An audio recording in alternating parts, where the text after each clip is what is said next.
અમદાવાદના છારાનગરમાંથી ગાંજાના રેકેટનો પર્દાફાશ થયો છે। બાતમીના આધારે રેડ કરી 6 કિલો ગાંજા સાથે નિશા નામની મહિલાને ઝડપી પાડવામાં આવી।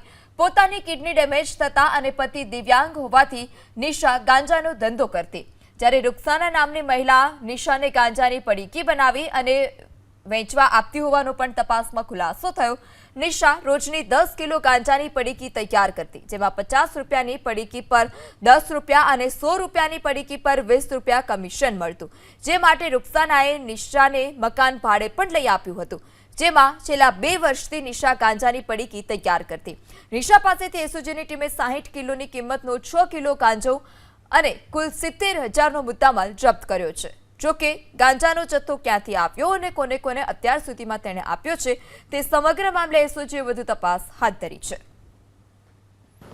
ગઈકાલે અમારી એસઓજીની ટીમને જે બાતમી મળી રહી એના આધારે સરદારનગરમાં છારાનગરમાં એક નિશાબેન સતીશભાઈ સાબરિયા નામના 35 વર્ષની ઉંમરના મહિલા છે, તેઓને 6 કિલો ગાંજાના જથ્થા સાથે પકડી પાડેલ છે।